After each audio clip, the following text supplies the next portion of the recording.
Démarré le vendredi 26 juillet 2024, l'atelier de formation, de sensibilisation et de remobilisation au sein de l'organisation de la jeunesse du bloc républicain OJBR ZOU, qui a porté sur le thème jeunesse, emploi et politique, a pris fin sur une note de satisfaction le samedi 27 juillet 2024 à Boycon. À l'issue des différentes communications et des fructueux échanges, formateurs et participants ont exprimé leurs impressions. Nous avons eu l'occasion de rencontrer d'éminents professeurs d'université, d'échanger avec eux sur plusieurs aspects. Je peux notamment rappeler ici l'importance de l'information en termes d'emploi, l'importance du dynamisme électoral en tant qu'acteur politique, en tant que jeune acteur politique. Nous avons avec le professeur, le DC du ministre d'État, le professeur Alastair, parcouru les opportunités qu'offre le programme d'action de gouvernement à l'endroit de la jeunesse. Les opportunités existent.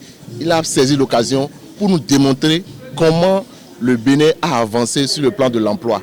La jeunesse du ZOU ne veut pas rester en marge. Nous avons eu les astuces, nous avons eu les mécanismes nécessaires pour aller à la conquête d'autres militants.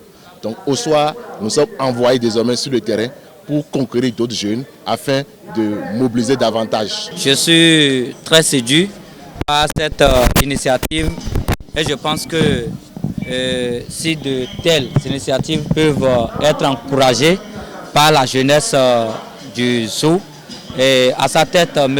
Joël Bossékonon, ce sera une grande chose, ça sera une grande chance pour l'enracinement du parti, le bloc républicain dans le ZOU.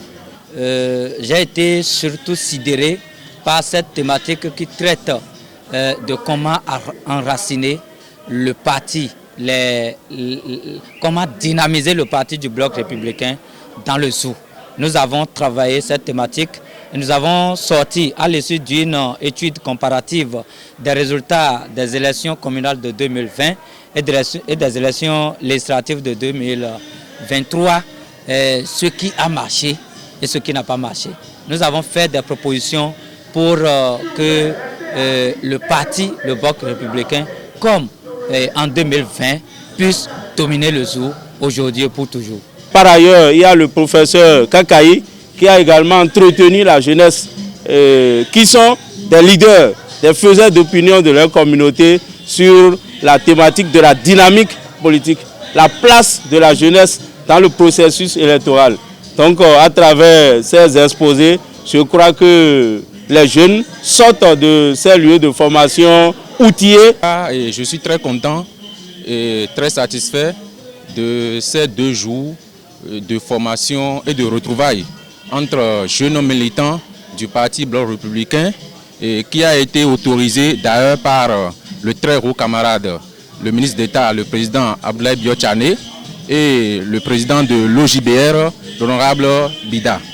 Et à travers ces 2 jours, la jeunesse Bloc républicain du département du ZOU a eu l'occasion d'échanger et à bâton rompu.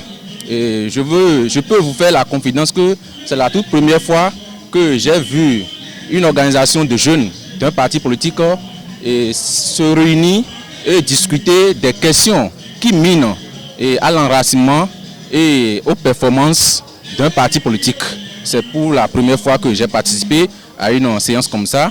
Et aussi, j'ai noté une séance au cours des 2 jours. J'ai constaté que les travaux se sont déroulés dans de bonnes conditions. Aujourd'hui, nous sommes fiers de la jeunesse du bloc républicain du ZOU parce que depuis hier, 26 juillet 2024, nous étions là à l'ouverture de cet atelier et on a senti une ferveur, un atelier d'information, de formation, de mobilisation qui s'est transformé rapidement en un meeting parce que tous les jeunes étaient mobilisés, ils étaient intéressés par cet atelier-là.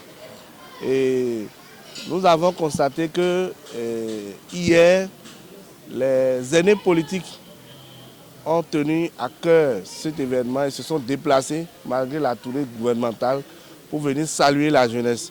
Donc je tiens quand même à attirer l'attention de tout le peuple béninois sur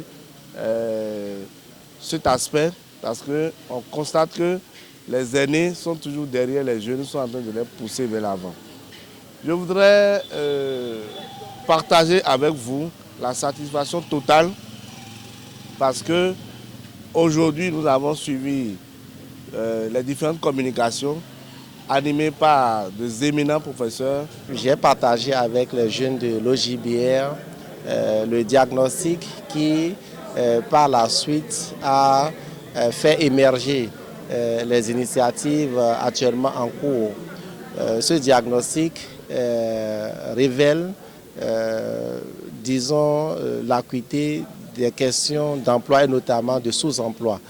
Et donc pour résoudre cette question-là, le gouvernement, depuis 2018, s'est doté d'une stratégie de l'enseignement de la formation technique et professionnelle qui justement est structurée autour d'un certain nombre de projets, notamment la construction d'une trentaine de lycées agricoles, d'une dizaine d'écoles de métiers. Et l'objectif, c'est de promouvoir de plus en plus des métiers, des apprenants qui sortent des différents cycles de formation avec des métiers en main. Donc globalement, notre intervention a porté sur ces activités de l'écosystème formation, emploi du programme d'action du gouvernement et des résultats réalisés à date. Ces jeunes ont exprimé un besoin fort d'information sur ces différents instruments que le gouvernement met en place à leur bénéfice. J'encourage l'OJBR à démultiplier ce type d'initiative dans tous nos départements de manière à porter l'information non seulement vers les militants, mais aussi vers les populations pour un plus grand bénéfice de ces différentes actions du gouvernement.